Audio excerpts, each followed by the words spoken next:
Ahana divorce দিতে যাচ্ছে অর্জুনকে। সত্যি কি তাহলে আবারও অর্জুন এবং অহনা আলাদা হতে যাচ্ছে? হ্যালো গাইস, কি অবস্থা সবার? ছোট বোন নাটকের আগামী পর্বের ধামাকাদার আপডেটে আপনাদের সকলকে স্বাগতম। ভিডিওর শুরুতে আপনাদের কাছে অনুরোধ থাকবে যে চ্যানেলটিকে সাবস্ক্রাইব করুন পরবর্তী ভিডিওর আপডেট সবার আগে পাওয়ার জন্য। পর্বের শুরুতে আমরা অহনাকে দেখতে পাই যে কিনা তার বসকে বলতে থাকে যে, স্যার দেখুন, আমি তো একজন মহিলা, আমার পক্ষে ঘর এবং অফিস দুটোই সামলাতে হয়। আমি ছুটির দিনেও অফিসে এসেছি, এটা অন্যরা ভালো নজরে নাও দেখতে পারে। বস বলে, আচ্ছা ঠিক আছে, আমি বিষয়টি বুঝতে পেরেছি, চলো আমি আজকে তোমাকে ড্রপ করে দিয়ে আসছি।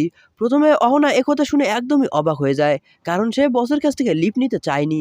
তবুও বস জোর করে তাকে রাজি করায়, তাকে অ্যাটেন্ডেন্স দিয়ে আবারও তাড়াতাড়ি ফিরে আসতে বলে।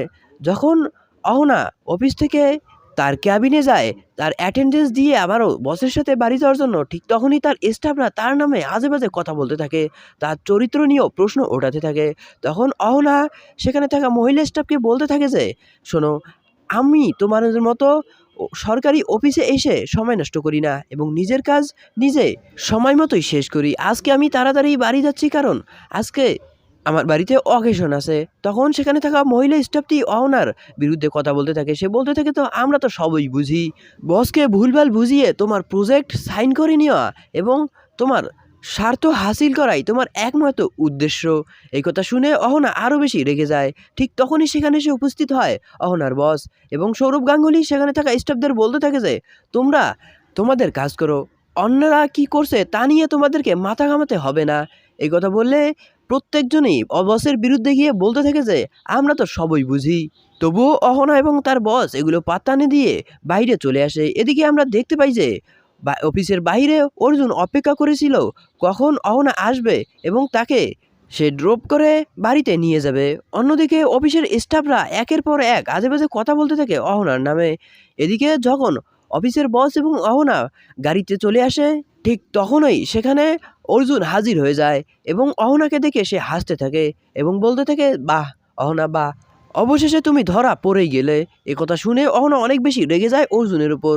অহনা বলতে থাকে যে, আমি কি কোনো খারাপ কাজ করতে যাচ্ছিলাম নাকি যে তুমি আমাকে ধরে ফেললে? তখন অর্জুন বলতে থাকে যে, আমি তাহলে এতদিন যা কিছু শুনে এসেছি তা একদমই ঠিক ছিল, আমি শুধু এগুলোকে গায়ে লাগাইনি।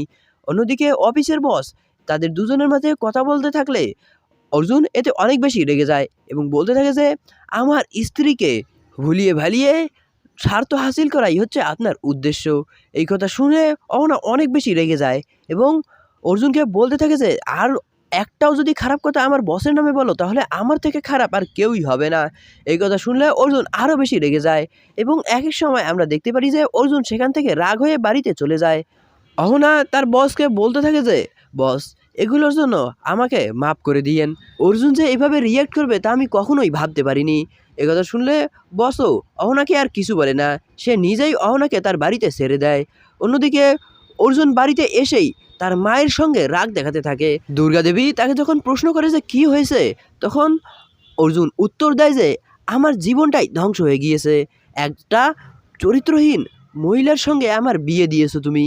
এই কথা শুনলে পরিবারের সকলে অনেক বেশি রেগে যায়। ঠিক সে সময় অহনা সেখানে এসে হাজির হয়। তো দর্শক, পরবর্তী পর্বে তাহলে কি হতে চলেছে অহনার সঙ্গে?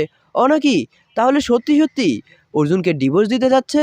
অহনা শর্ত দিয়েছিল যে তার বসের কাছে মাপ না চাইলে সে সত্যি সত্যি অর্জুনকে ডিভোর্স দেবে। আপনাদের কি মনে হয়? পরবর্তী এপিসোডটি সবার আগে দেখার জন্য আমাদের এই চ্যানেলটিকে সাবস্ক্রাইব করুন এবং ভিডিওটিতে একটি লাইক দিতে অবশ্যই ভুলবেন না। এতক্ষণ সাথে থাকার জন্য অসংখ্য ধন্যবাদ।